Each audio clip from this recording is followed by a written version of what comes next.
as in pag snacks, mas masaya ako pag mag-isa ako. Bakit? Kasi madamot ako, joke. So, bakit ka nagbago? Ay, taray. Okay, Kasi ako so syempre wait lang ha. Medyo lalaksan ko kasi para wala nangyayari. Or dadagdag ako, onti na oil. Onti yan. lang ha. Naging drive ko kung bakit nag-start ako magluto at mag-aaral. Kasi after mo ako nilutuan na adobo, nagustuhan ko yung feeling. So gusto kong Gawin mo rin. gawin ko rin for you. Oo. Habang ginigisa ko yung garlic, bigla Okay. ko lang naalala na, Na? alam mo ba sa relationship natin, Yeah. ikaw ang mas unang nagluto for me. For you. Pag may time ang players, dito sila nagtatambay. Tambayan ng players, pagtapos ng training at may oras silang magkwento. Walang coach, walang playbook, pero maraming kwento. Kwentong sports, buhay, at kulitan. Welcome to Ang Podcast ng Mga May Time kasama sina Gemma Galanza at Ella De Jesus. Kwento lang pag may time, powered by Sports Plus. Easy lang! Hi! Welcome to another episode ng Ang Podcast ng Mga May Time. And kung naalala nyo guys, di ba sinabi namin na nag-explore kaming gumawa na ibang bagay, kaya kami nag-start ng podcast. And this time, mas ili-level up pa natin yon. Wow. So, yan, nakikita nyo ang mga pagkain.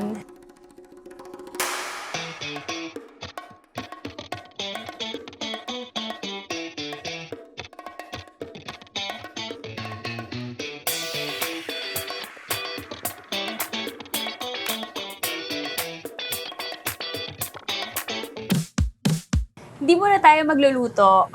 Pero, gagawa tayo ng ano. Iba kasi yung luto-luto talaga. Okay, So, okay. gagawa tayo ng mushroom quesadilla and cabbage taco. Yes. So, andito tayo ngayon sa Tikero. Oo.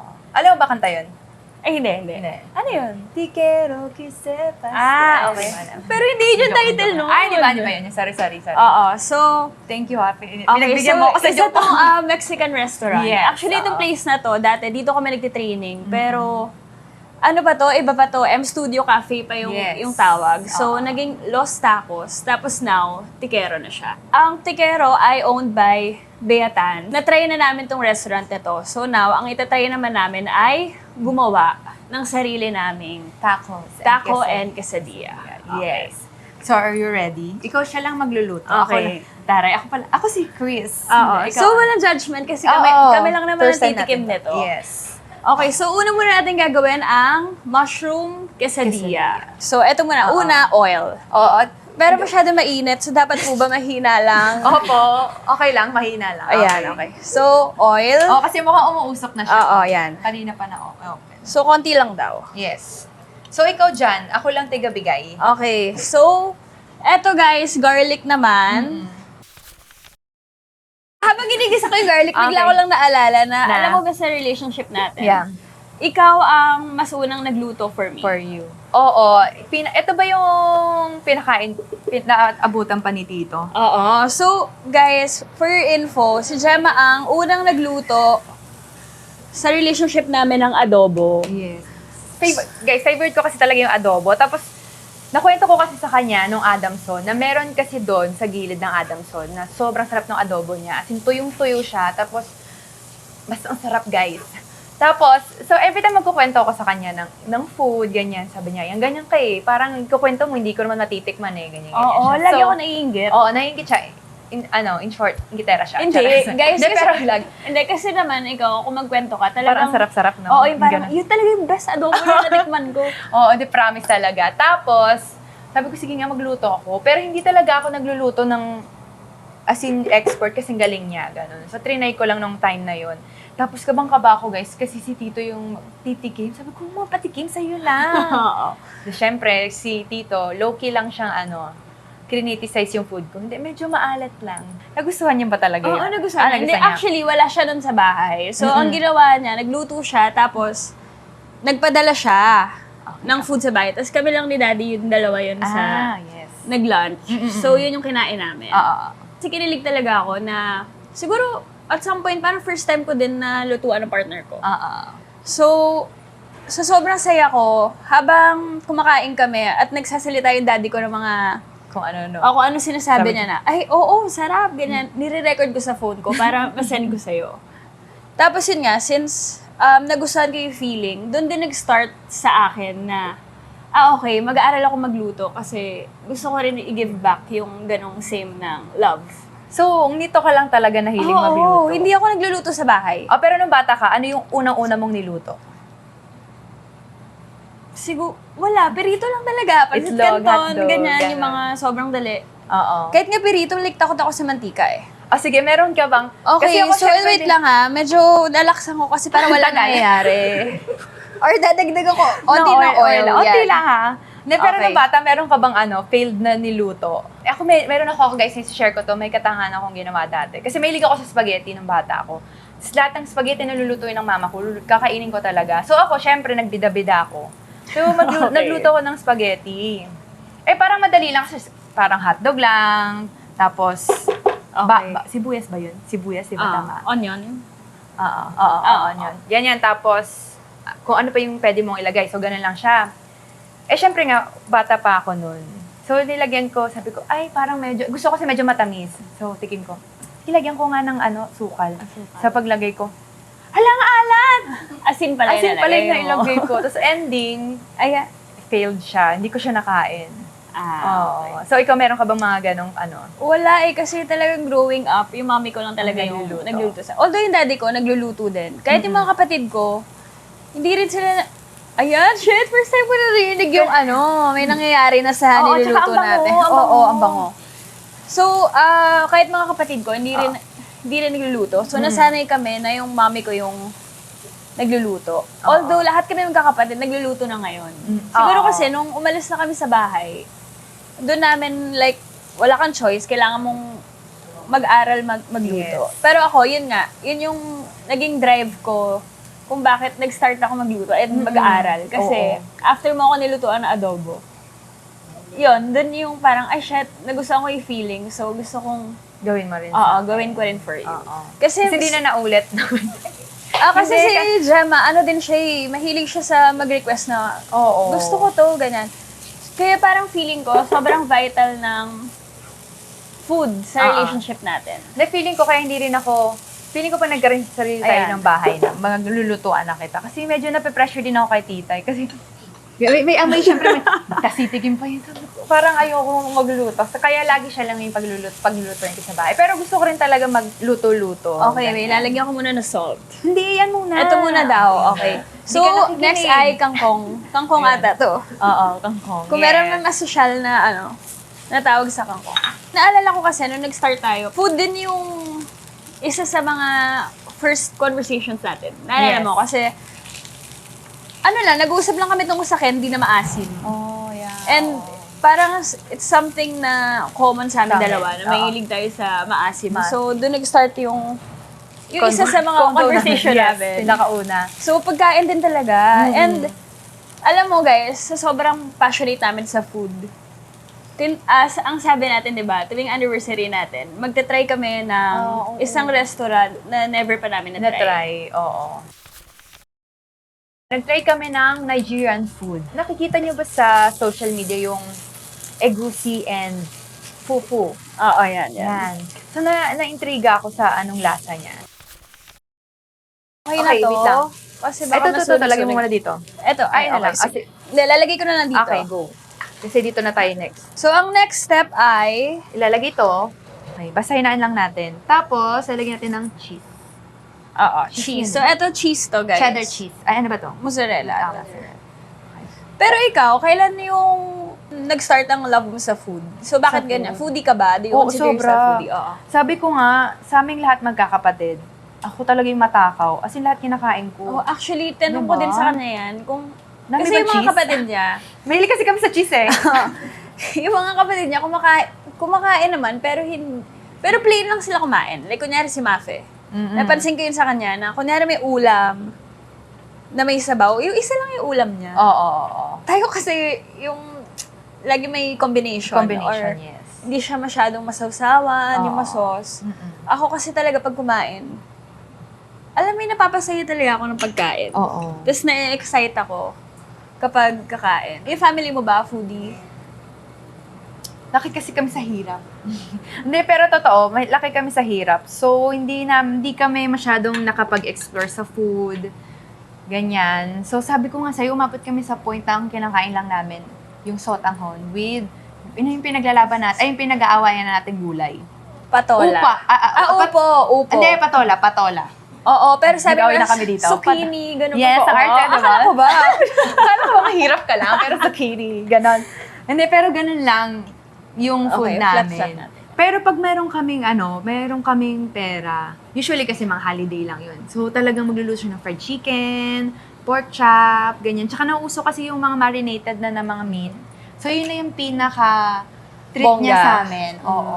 Tsaka pag spaghetti yan. Pag nagpasta siya, pag nagpasta ang mama ko, yun na ang treat sa amin. Okay, eto, parang naalala ko, noong isang araw, sinabi mo sa akin na mas okay ba na hindi ka naging Oo, sabik? oo. Ano ba, tanong Sabik. mo parang, Hindi, sana ba, nung bata ka, Oo. nakakain mo yung mga gusto mong pagkain, like fast food, chips, oo, ganyan mga lang. chips. So, para nung lumaki ka, hindi mo na siya something na Hahanapin. hahanapin masyado. Oo. Sabi niya kasi, yung experience daw niya, feeling niya na nung bata siya, hindi niya yun masyadong na-experience. Oo. So ngayon, nung nagkaroon na siya ng means, Oo. sobrang gusto niyang, itry or bilhin yun for herself, ganyan. Hindi, kasi parang ngayon niya, about naman to sa health. Pag nakakakita ko ng food, pero hindi na ngayon. Dati, parang pag nakakita ko ng gantong food, gusto ko siyang kainin, kahit hindi ko naman siya kailangan kainin.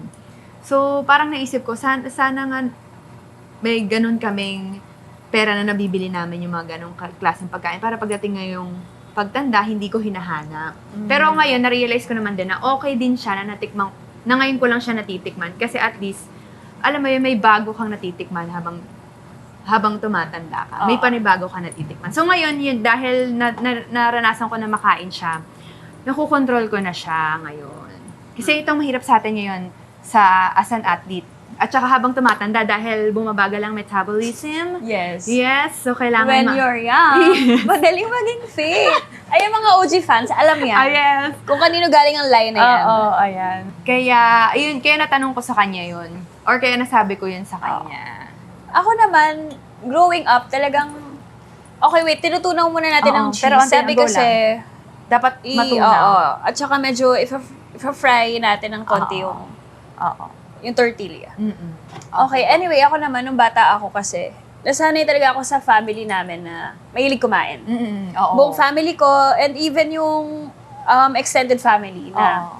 lagi kaming nag-outing. So, pag outing, excited ang lahat na mag-prepare ng menu. Anyway, di ba, may kanya-kanyang pamilya. O, ikaw, dadalhin mo adobo, ganyan. So, ako, nung bata ako, lagi ko nilulook forward yon. Oo. And nasanay din kami sa bahay na parang food din yung bonding time namin. Oo. Kasi, kunyari, lagi kaming dapat sabay kumain. Mm-mm. Kung hindi man lunch, dinner. Kasi yun yung time na nandun kami lahat. Lahat. So, kahit kunyari, nandun na kami, tapos yung daddy ko umalis, Mm-mm. kailangan namin siya intayin na makauwi bago kami kumain. Oo. Yun din yung tumatak sa akin, kaya sobrang important din sa akin Ng food. ng food. Kaya even in a relationship, sinabi ko sa kanya na nag-matter sa akin pag sabay kami kumakain. Yes, Diba? sabi niya. Ayun, nag-iintayin kami kasi, ewan ko, siguro ang dami namin conversations while eating and also, ewan ko, siguro nga parang bonding talaga yun and special siya for me. Oo. Yes. Kasi ang sad naman nung dalawa na lang kami tapos di pa kami sabay kumain, diba? Oo. Ayan, paluto na po siya. So, after po nito, at I think okay na siya lang. Okay, so after na mag-melt na yung cheese, eto. Lalagyan namin Oo. dito. Kaya rin siguro kung nagkaroon ng barkada na snack friends. Ay, oo nga. So, wait lang. Paano ba nagsimula ang snack friends niyo? Bakit nga naging snack friends ang ano niya? Actually, bago maging snack friends, parang eat girls muna kami. Eat girls as in EAT. Hindi it. Okay, so nag-start to nung bubble. Kasi nung bubble, ang setup namin is, Isang hotel. isang hotel kami, then magsistay kami doon ng 2 months, I guess. Kailangan, marami kaming baon. Dahil hindi tayo makakauwi, tas Yeah. dahil mahigpit pa nun, hindi pa makakapag-grab food. So, kung ano lang talaga yung baon mo, yun lang yung yun lang yung makakain mo doon sa bubble. So, doon nag-start, I think baby ganito lang siya. Ganun lang siya. Sorry. Okay, go. So, gagawin niyang roll. Doon nag-start yung, yung snack friends. Kasi, parang, yun nga, naging bonding na din namin. Habang, meron kaming laging may meeting time ng gabi. Parang to assess lang, or para Ito, magkwentuhan kung ano nangyari sa araw namin. And habang nagkukwentuhan kami, ang nangyayari, kumakain kami ng snacks. Okay. Walang palya yun. Hanggang na-realize namin na parang 5 kilos na yung tinaba namin. Habang nagkukwentuhan. So, doon nagsimula ang Snack Friends. Every time talaga na magkukwentuhan sila. Syempre ako, nakikinig lang ako, pero nakikita ko rin sila. Basta pagkwentuhan na, yan na dapat may pagkain. Okay, so gagawin na namin ang pangalawa. Yes. Ang pangalawa ay cabbage taco. Taco naman to ngayon. So, oil ulit, konti. Oil ulit. Yan. Tandaan mo ba kung paano? Ito lang. Pero ikaw, Mm. kung ako may snack friends, ikaw meron ka bang ganon nung before, nasabi mo na mahilig ka na kumain. So, Oo. sino kasama mo kumakain nun? Nung college, nung bata ka? Ako lang mag-isa. Ikaw lang mag-isa? Oo, sanay ako mag-isa. Wala nang problema ngayon kung may kumakain mag-isa Yes. or nanonood ng sine mag-isa. Oo. Hindi na siya parang something na pagtitingnan, Oo. di ba? Pero mga teammates ko naman, niyayaya ko. Ganyan. Pero yung asin pag snacks, mas masaya ako pag mag-isa ko. Bakit? Kasi madamot ako, joke. Ayaw pala mamigay. Oo. Actually, Ay. yan, napapatunayan ko yan. Nung una sabi ko sa Madam, may pagkamadamot ka. Explain ko to, guys. I-explain ko. Ipagtatanggol ko yung self ko. Okay. Kasi, di ba nga sabi ko sa'yo, Wait parang- lang, so hintayin na natin mag-brown-brown ang Oo. cabbage. Okay. Medyo okay na yan. Okay, oh. So, pagtatanggal ko yung self ko. Kasi, dahil nga medyo hindi kami, Okay, wait lang. Bago may kwento yan, Okay. sinabi ko na, may time na sabi ko na, parang medyo madamot ka. Oo. In a way, hindi to Hindi siya madamot talaga. joke lang to. Kasi parang siya eh. Kunyari, aalokin lang niya ako kapag ayaw na niya. O kaya, pag di na niya maubos, gano'n. Oo. Kasi sa akin, pag nag-share ka, talagang I-share mo buo. kahit yun na yung huli mong i-offer ko sa'yo. Siya kasi, pag nag-offer siya, either sobra yon or Ayaw ko na. ayaw na. Oo. Oh, anyway, Or, minsan ang gagawin, kunyari, may burger. Or kaya, bibili kami sa isang fast food. So, bibili ako ng burger. Ang gagawin ko, bibili pa ako ng isa. Kahit ayaw niya. Basta wag siyang kukuha sa burger. Oo, yan. So, yun yung niya, pagka-madam. Okay, sige na, go. Pero yun Bibigyan lang. kita yung ng chance pagtanggol lang ng Oo, self mo. pero Okay, go. hindi. Pero ngayon, di na ako ganon, no? Hindi Di na ako hindi ganon. So, bakit ka nagbago? Ay, taray. Hindi, kasi dahil nga na-realize ko na parang kakainin ko to. Tapos, yung feeling ko, masaya naman ako, sumaya naman ako. Pero alam mo yung, hindi rin minsan masaya yung feeling na sobrang busog ka. Okay. Yung ganun. Pero nga kasi, dahil nga dati, hindi ko siya nakakain. So ngayon, parang pag may ganun ako, gusto ko akin lang. Yung ganun. Pero na-realize ko nga ngayon, hindi na siya maganda. Habang tumatanda, hindi siya maganda, guys. And hindi talaga din maganda. Pero ikaw kasi din, ganun kang klaseng, partner. Ganun ka klaseng partner. Yung talagang ibibigay mo kahit, feeling ko talaga hindi ka madamot. Guys, malapit na kasi birthday ko, kaya medyo bida ako dito. Yes, oo. Bida ka talaga ngayon. Oo, hindi ka madamot talaga sa food. At saka alam mo, guys, pag sa kanila lang din ako yung parang medyo nalulunod na sa kabusugan. Actually, ito Kasi pala. grabe sila, yung family niya, grabe talaga. Love talaga nila ang food. Sa mga na-try mo sa amin na first, ano yung pinaka nagustuhan mo? Ay, tsaka yung yung sinampalukang manok. Sinapalo ko manok? First time mo? yun. First time. Okay. Kasi nga, mga kinakain namin, yun ang tinola, sinigang, adobo. Ako growing Yeah. up, isa siya sa favorite kong ulam. Sinampalo ko manok. Yan. First time ko natikman yun. Ano pinaka nagustuhan ko? Oo. Alam mo, actually, sa kanya ko, ngito lang, feeling ko ikaw lang din, first time mo lang ito natikman yung adobong, mailing ako sa adobo, guys eh. Ano to? May coconut. May gata. Ayun. Hindi ko na first time natikman yun, pero Well, tinry sabi ko mo- siya lutuin. Oo. Dahil ako, Lutuin. First time na lutuin. okay, so nilalagay ko na yung cabbage. Yeah. Ever since, hindi ko alam for some reason, mahilig ako sa food na may gata. So kahit anong ulam na may gata, Oo. gusto ko. Mm-mm. And siya, ewan ko, mahilig ko sa may gata. Hindi. Mahilig akong kumain. Mahilig siya ko. Anong favorite ng food? Meron kang favorite food? Adobo, Adobo. sinigang, shrimp. Oo. Pero by the way, guys, yung adobo, masarap. Masarap din siya magluto. Pero Sarap. ang mas niluluto lang niya ngayon, mas mga nagbe-bake, ganyan. Ay, oo, gusto ko mo talaga next time, bake naman. Ay, bake naman. Kasi as someone na mahilig siya sa matamis. Oo. Okay, so eto na. Alagyan Ano natin na gagawin after? Ay, lalagyan ba nito? Lalagyan ng sauce. Oo. So eto ay, anong tawag nila dito? Matcha. Matcha. Wait, sarsa matcha. Sarsa matcha. Sarsa. Gano'n po ba kadami? Huwag mo siya, baka sobrang anghang. Okay, so And eto. guys, mahilig siya sa maanghang. Pero ngayon, ayun pala, first time ko na kumain ng sili. Alam mo, eto pa rin nakakatawa. Dahil kanila ko lumaki lang ako nagawa sa bahay na Sausawa laging maanghang. Yung mami ko kasi, as in siya yung kumakain talaga siya ng sili. Sili. Tapos dati, nung bata kami, ayaw na ayaw namin yon.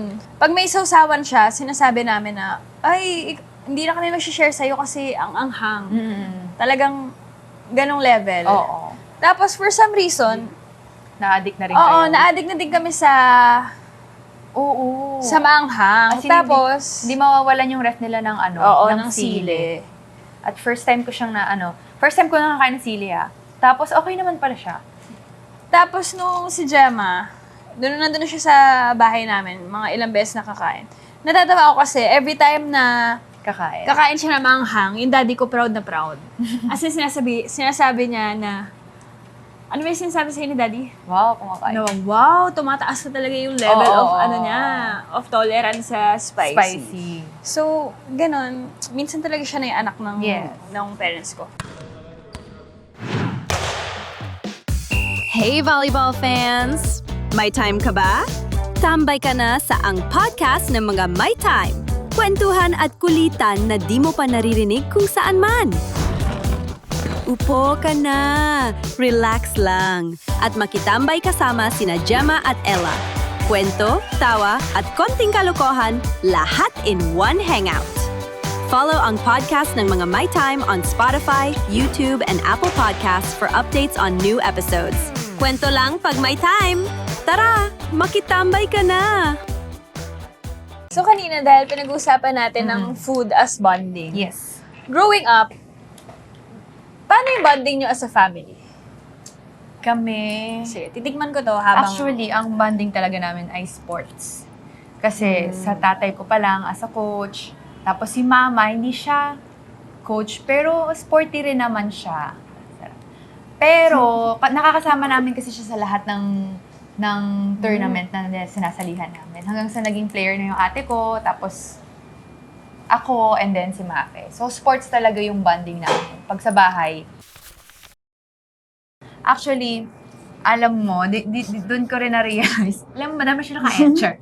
Doon ko rin na-realize na ang food talaga hindi dapat talaga tinitipid. Kasi, Okay. sabi ko nga sa'yo, di ba, hindi naman kami ganung mayaman dati. Pero, dati, kahit hindi kami ganung kayaman, kunyari may mga players kasi yung father ko, or kunyari ate ko na naging coach. So, may mga bata na hindi talaga well-off. Na kahit baon, wala, pati pampasok, wala. So, kami talaga, ang ginagawa namin, patitirahin namin sa amin, tsaka pakakainin namin. Oo, Kaya alam mo, nabanggit may mo. isang beses na umuwi ako, na-college na ako nito, so umuwi ako sa bahay namin, sabi ni mama, wow, buti pa, nung nandito, kunyari yung batang yun, nung nandito sila, ganito yung pagkain, pero pag kami na lang, ito lang yung ibibigay mo sa amin. So, I think doon ko na-realize na ganun kalaki yung halaga ng food sa amin or sa mga players na nagiging players ni tatay. I think yun din yung one thing na natutunan ko sa daddy ko. Oo. Kasi lumaki kami Like, na hindi naman kami totally walang-wala, pero hindi Oo. rin kami yung, as in, sobrang well-off. Mm-mm. Parang sapat lang. Mm-mm. Pero never kong narinig yung daddy ko na na nagtipid sa food. Mm-mm. So, yan ang lagi niya sinasabi na pagdating sa pagkain, wag ka magtitipid. Mm-mm. And lagi, kasi ewan ko, siguro nga kasi, ay sorry, siguro nga kasi, oo. Ay, siguro nga kasi yung pagkain nga din yung bonding namin. Like every Sunday, kailangan magmamall kami, tapos kakain kami sa isang restaurant. Pag lumalabas kayo, meron ba kayo restaurant na lagi kinakainan? Wala. Wala. Alam mo, nakakain lang kami nung nag-college na ako. May allowance na, ganyan. Tsaka di ba may mga semi-pro pa na pwede ka maglaro nung college ka. So, may nagkaka-salary ka. So, doon ko lang sila na pakain ko. Greenwich yung pinakauna. Yan. So, Yan sa una mong time na nagkapera ka, sa Greenwich mo sila dinala? Hindi ko maalala ko yung pinakauna ko. Pero I think yun yung pinaka hindi ko makakalimutan. Pero bukod sa sports, ano yung bonding niyo pang iba? Banding namin. Mahilig ba kayo mag-outing?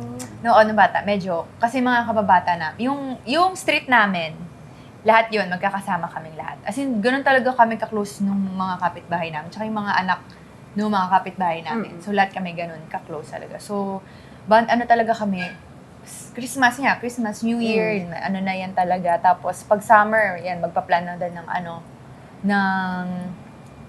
ng outing. Ganyan. Pero ito, question ko, ikaw, di ba, ilang taon ka naging athlete? Pero badminton ka, di ba? Oo. So, nag-start ako maging badminton player. 7 years old pa lang ako. Grade 1 yun. Kasi nga, yung parents ko, into sports talaga sila. So, almost every night, talaga naglalaro silang badminton kasama yung barkada nila. Tapos, for some reason, dahil nga inaaway ako ng dalawang kapatid, gusto ko lagi sumama. So, habang sumasama ako, wala naman akong ginagawa doon. Nanonood lang talaga ako na maglaro sila hanggang madaling araw. Tapos, siguro nagtatapos sila maglaro mga 10. So, pagdating ng 10 p.m., maglalaro na ako mag-isa ng badminton. Or kaya, mag-a-ask ako ng kung sino man doon na baka pwede akong kalaruin, ganyan. So, umaabot ako ng hanggang mga 2:00 ng madaling araw na nag-badminton. So, doon nag-grow yung love ko sa Badminton. Oo, sa badminton. So, grade 1 yan. Pero yung talagang naglalaro ka sa isang tournament, anong ilang taon ka? Siguro mga grade school pa ako. Siguro mga grade 5, grade 4. Nagko-compete na ako noon. And alam mo, sa buong time na nagko-compete ako ng singles, ang lagi kong kasama, mommy ko. Kahit saan ako maglaro, mommy ko. So, growing up, ang support system ko never nawala or nagkulang for me. Ikaw? Ako, hindi, kasama ko na talaga yung pamilya ko. As in, buong mag-anak talaga. As in, magkakasama kami. So, kaya medyo kilala kami kapag kunyari mga, yun nga, sa CAA meet namin, kilala kami buong galansa doon. Kahit nga yung ate kong may sakit, kilala siya. Kahit By the way, ang naglalaro. sarap ng sauce. Perfect yung sauce dito. Yeah. Hindi ko Hindi ko man alam kung anong tawag sa sauce na to, pero Oo. Pero ikaw, Perfect. nung naglalaro ka na, ano ka ba? Conscious ka ba sa kinakain mo? Nung bata ka? Nung bata- May ganun ka na ba? nung bata ako, wala akong ganong notion. Of course, Kasi bata. ewan ko, parang dati naman kasi talaga, hindi naman talaga into, parang hindi ka naman talaga masyadong conscious sa food intake or kung anong kinakain mo. I think now lang, in general, hindi lang sa mga atleta, pero pati na rin sa mga tao in general. Ngayon ko napansin na ang dami nang nagiging conscious pagdating sa food intake. Which is good. Health is wealth, di ba? And minsan nga, nung bata kasi tayo, di ba, kung ano-ano lang talaga kinakain natin. And ang saya kasi hindi tayo tumataba. Na ikaw, conscious ka na ba dati? Ganyan ka na ba before sa food intake mo? Di ba sabi ko meron niya akong time ng bata ako, parang insecure ako. Sa katawan ko, sa age ko, parang ang laki ko. Tapos yung mga nagiging teammate ko, parang ang fit Wait, nila. malaki na matangkad or... Hindi, medyo malaki. Okay. Malaki din talaga. So parang, hindi naman ako nag-ano sa food ko. Pero alam mo, medyo conscious na ako na, bakit sila ganun? Ang ninipis nila or ang tangkad pa nila, ganyan. Tapos ako yung yung ano ng katawan, hindi naman matabang sobrang laki, ganun. Pero I mean, syempre parang, di ba sa dami mong nakikitang mga tao sa TV or sa paligid mo, parang natatanong mo lang yung self mo, bakit ikaw hindi ka ganun. Ganun. So, So may ganun ka ng notion dati? Pero nung medyo pa high school na ako, ganun ako, medyo. Ako kasi nung high school, parang wala talaga akong masyadong pake. Or hindi man sa pake, pero parang wala doon yung focus ko. Wala sa itsura or kung ano man. Pero medyo napansin ko na yung pagiging, hindi naman conscious. Although, I think nung college, kasi nag-level up na din yung level kung saan tayo naglalaro. So, medyo mas mapapansin mo na yun kapag medyo lumalaki ka. And I think na-reach ko din ng pinakamataba ko, I think college. Or after nung nag-work na ako.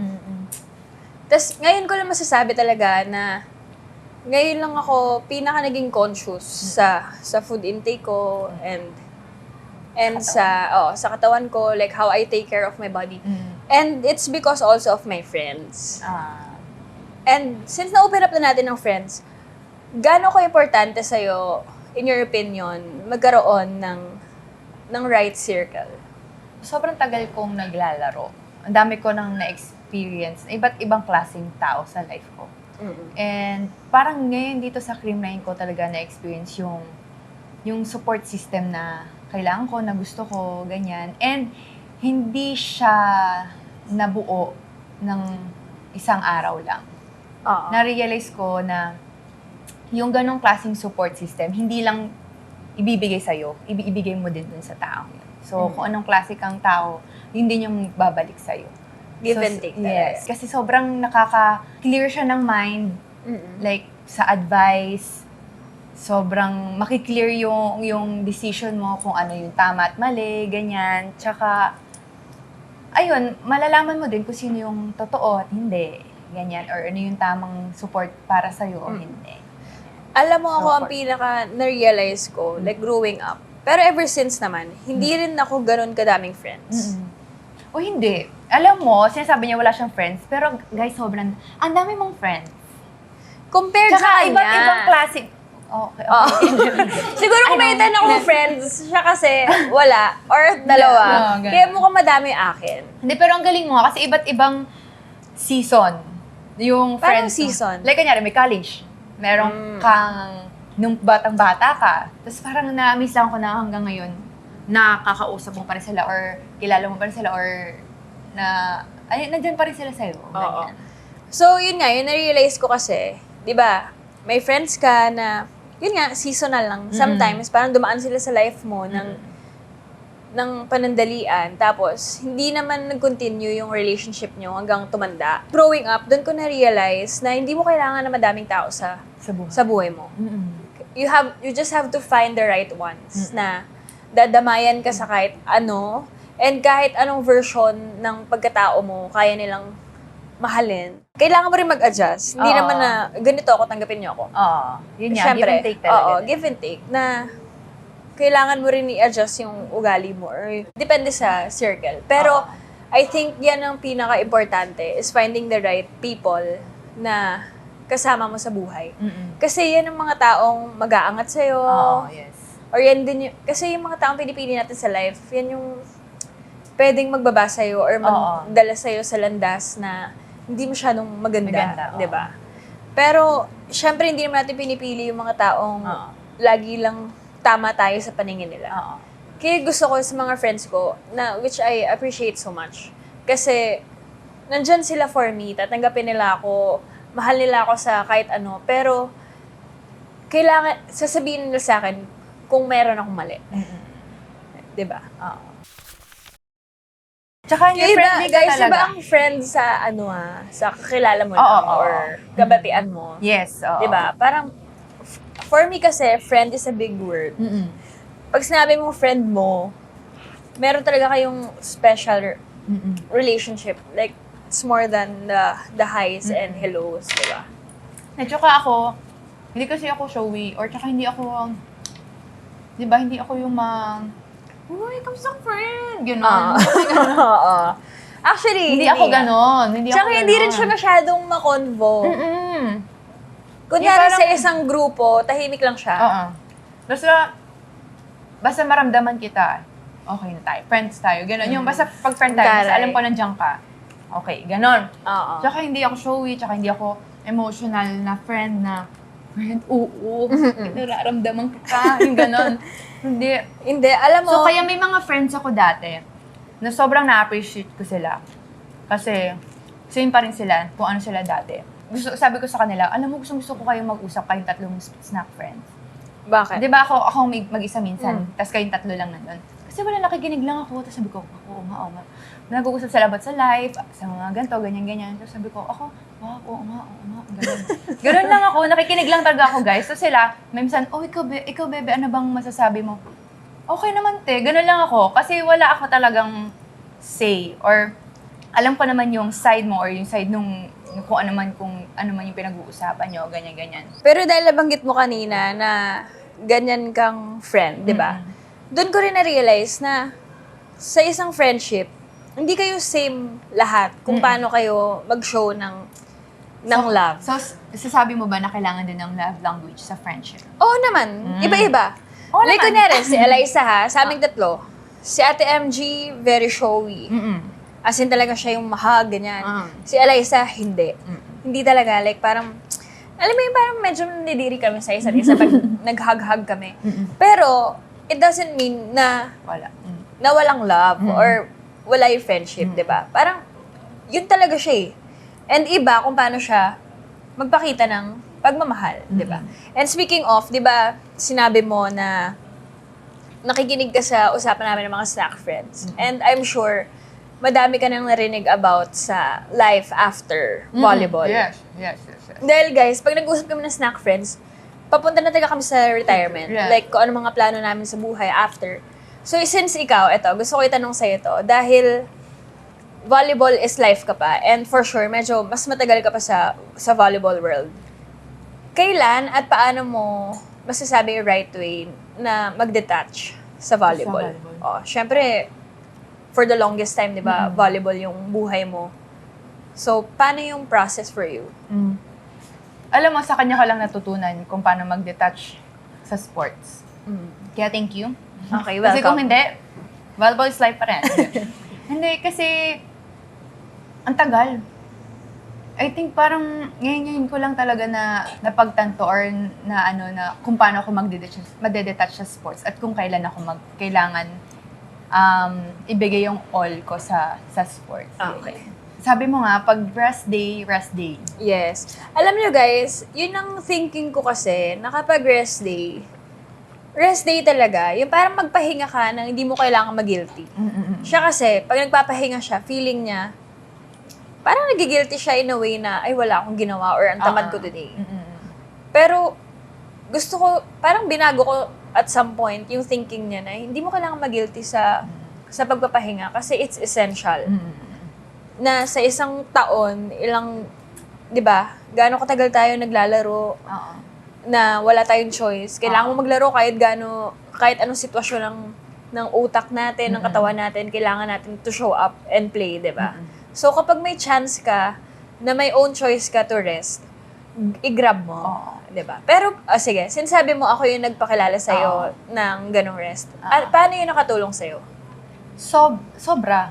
Kasi, na-experience ko yung life. Hindi lang pala volleyball yung magpapasaya sa akin. And yung recovery ng katawan, ng isip ko, sobra talagang nakaka-recover siya. So, doon ko din nga na-realize na pwede naman palang ganito. Hindi naman pala sa volleyball lang yung magpapasaya sa akin. Pero kasi ito, pagtatanggol ko din yung self ko. Okay. So, hindi, kasi hindi Debate naman, talaga to eh. Oo, hindi, kasi kaya ako naging ganito. Kasi dahil nga nung... Fairness, ang sarap nito kahit Since- ano lang siya. Nung high school actually, nag-start ng Okay. high school na parang hindi ako nakaka-experience ng championship, ganyan, lagi lang ako nahuhugot. Tapos hanggang sa nag-college ako, lalo nung college, hindi ako nakapasok ng Final Four. So, yun pa nga yung time na parang, parang ayoko na kaya mag-volleyball kasi parang hindi naman ako gusto ng volleyball, ganyan. So, nung Creamline, doon ko lang na-experience yung fire. So, kaya parang, sige, gagawin ko yung lahat. So, every time na parang mag-fail ako, may kulang akong ginagawa. Okay. Ganon. So, Well, to be fair, sa Creamline mo din na-reach ang peak mo. yes, oo.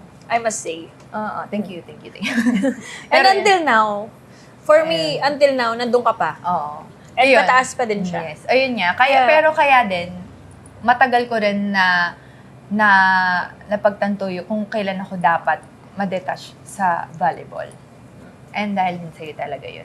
Sabi ko, ang galing mo, kasi wala, ang saya ng life mo. Parang hindi ka masyadong nag-iisip, ganyan. Hindi ka ganyan. sure. Ay, hindi ka sure.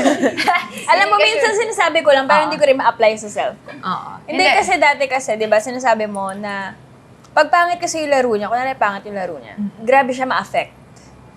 Ma-affect in a way na talagang madedepress siya, ilang days, ganyan. Tapos mahirapan siyang, Makabangon. oo, makabangon.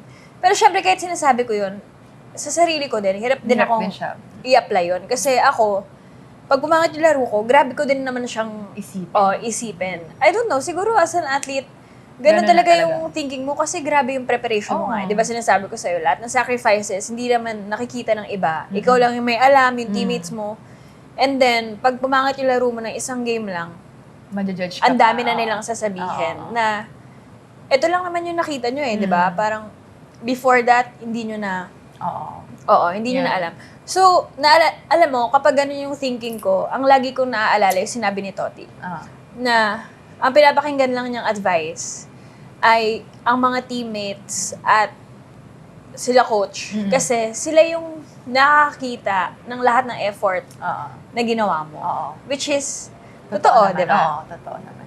So, ikaw, ano masasabi mo doon? Or, paano mo na-practice yung ganong thinking na ito lang yung papakinggan mo and yung mga tao na madami laging opinion? Matagal ko naman na yun na hindi dapat talaga ako makinig sa mga taong hindi naman nakakakita ng totoo. Pero sa part naman ng mga coaches, alam mo yung minsan nahihiya na ako na parang wala na akong nagagawa wala na akong tulong. Ganyan. So, minsan parang may ganun parang gusto mo i-let go mo muna yung yun talaga, nagle-let go talaga ako. As in, bahala na. Kung pangit training ko, bahala na. Bahala na kung di ako ipapasok ni coach ganyan, or ng coaches. Bahala na talaga. As in, dun natutunan ko yun sa Baccara. Diba? As in, yun talaga yung struggle mo talaga. struggle ko talaga ng sobra. Tapos, sinabi ko, sa'yo yun. Sabi ko, bahala na. As in, sinabi ko yun sa kanya. Tapos, biglang papasok ng semis. Nakabawi ako. Ganun. So, ganun lang lagi sasabihin ko. Sige nga. Kasi minsan parang sa sobrang gusto ko talagang makabawi. Mas lalo ako nang gigigil, mas lalo akong nawawala. Ganyan. So, kaya sinabi ko, bahala na. Ganun na lang. Tapos, ewan ko, wala akong gagawin, hindi ako mag-e-extra. As in, basta, magle-let go talaga ako. Tapos hanggang sa yun, makukuha ko ulit yung gusto kong laro. Ganyan. I think number one na kalaban talaga ng athlete ay mental. Mind. Yes, sarili. Oo. Kasi parang tayo, sa tagal na natin naglalaro, sometimes, it's just muscle memory, di ba? Na dapat alam mo na, pero ma-frustrate ka kung bakit ang tagal mo nang ginagawa, hindi mo pa rin siya ma-perfect. Di ba? So, yun talaga yung number one na kalaban mo. And once na sobrang powerful talaga ng utak, di ba? Kaya, binitlan niya ako ng book na ang title niya, The Practice of Not Thinking. Kasi alam niya kung paano rin ako talagang mag-overthink. Pero kasi on my side na pa-retire na, I think the struggle is, syempre on my part, minsan na lang ako makalaro. And guys, number one kasi, iba talaga ang confidence na nabibigay kapag naglalaro ka palagi. So kapag minsan ka lang mapasok sa court, iba rin yung pressure and syempre, gagamayan mo ulit yung kung ano yung di ba? Ang sarap niyan. Yes. So, parang igagamay mo ulit yung feeling sa loob ng court. Tapos yun nga, na sa konting chance na yun, pag di mo pa nagawa na maayos, oo, nakakainis na parang, shit, ito na nga yung chance ko, hindi ko pa naibigay yung ano. Tapos yun na nga, lalo pag ang ganda ng prep mo, ang ganda ng training mo, tapos pagdating ng game, wala. And of course, syempre, dahil pa-retire na kami, di ba, parang konti na lang yung chance namin na maipakita kung ano pa yung kaya naming ipakita. And yun, kaya nakakasad lang lalo kapag hindi mo mailabas yung laro mo. Kaya, sobrang helpful din na siguro, dahil yung mga friends ko din, pa-retire na, we share the same sentiments na ganun yung nafe-feel namin, pero at the same time, kami din yung nag-motivate sa isa't isa na, hindi, kahit 30 ka na, kaya mo pa yan, hindi kaya mo makisabayan, di ba? Which is, sobrang competitive naman ng ano. Oo, tsaka, ako kasi may pagka-nanay yung ano ko eh. Di ba? May pagka-nanay ako. Hindi, kaya mo yan. Oo, ganun gaganunin siya. ko siya. Pinapagalitan ko siya, as in, kasi minsan ano nga siya eh. Kasi yung lola ko, basta may mga computation, tapos ito daw yung klase ng tao siya. Oh, so ano yun, like, yung pangalan niya, pangalan niya. pangalan ko, tapos meron siyang mga Co-compute, basta. equation, Oo, basta, something, ganun, may based math. sa pangalan ko, tapos Oo. i-add niya, tapos malalaman niya yung personality. Oo. So, nagpagano'n ako sa lola niya. Oo, tapos sabi, siya daw, sobrang strong ng utak niya. Kung ano yung maisip niya, yun yung magre-reflect sa kanya. So, kunyari, like, kung positive lang talaga yung papasok sa, na energy sa kanya. Pero pag negative din yung ano. Kaya lagi ko siyang nire-remind talaga na, hindi, kaya mo yan. Gaganyanin ko siya. Sabi ko, di ba sabi ko sa'yo, sabi ni Lola, pag negative ka, negative na lahat. Ganyan ko siya lagi. That's why it's important to surround yourself sa mga taong positive din yung outlook sa buhay, di ba? Kasi yung mga taong lagi mong kasama, lagi mong kausap, yung mga thoughts nila, yan din yung pumapasok sa utak mo. 'Di ba? Kung anong plano nila sa buhay, kung ano. So kung mas-surround mo sila with the positive, kung surrounded ka by people na ganda ng outlook sa buhay, may plano, I think ma-affect. So guys, I think that's very important na mahanap niyo yung right fit ng tao or friends na papapasukin niyo sa life niyo. So, paano mo din pala pinipili yung advice sa'yo? Na yun lang yung dapat mong pakikinggan? Ako kasi, hindi naman ako sa isang tao lang nakikinig.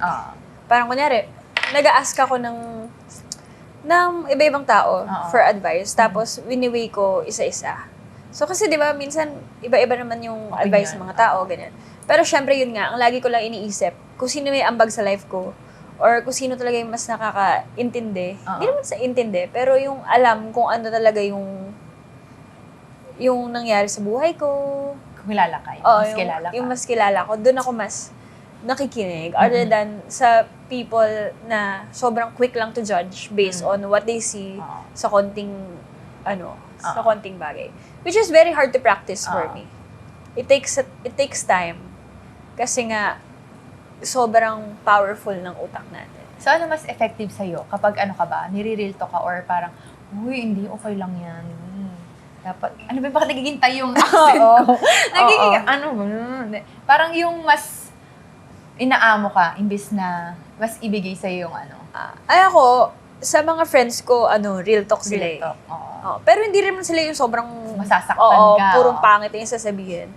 Parang, sige, ito, sample, sila kunyari may ginawa akong, sige, ito na lang. Ibibigay na example niya sa amin ni Gemma. So, sabi lang niya sa akin, di ba ganito? Sure ka ba dyan? Kung gagawin mo yan, panindigan mo yan, malaki ka na. So, yun lang yung, parang ganon, na sinasabi niya sa akin na kung ano man yung consequences ng pinili mong action, panindigan mo, or tanggapin mo, kasi yan yung pinili mo.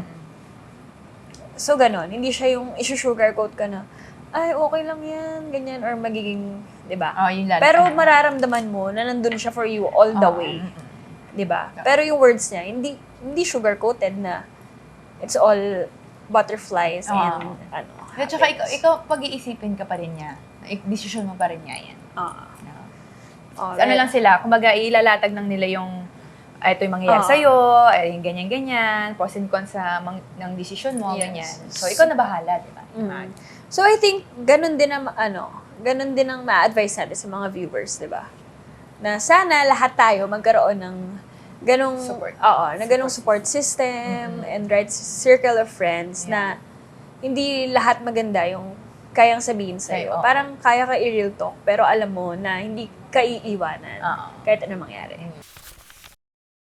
Maraming salamat ulit sa ating mga viewers. Yes. And of course, thank you sa Tikero. Tikero, yes. Ayan. Nag-enjoy Naubos- kami at uubusin pa namin to. Kaya Oo, kailangan ang na namin sarap. magbabay. Yes. Oo.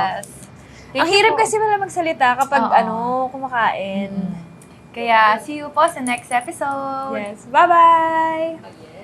Cheers!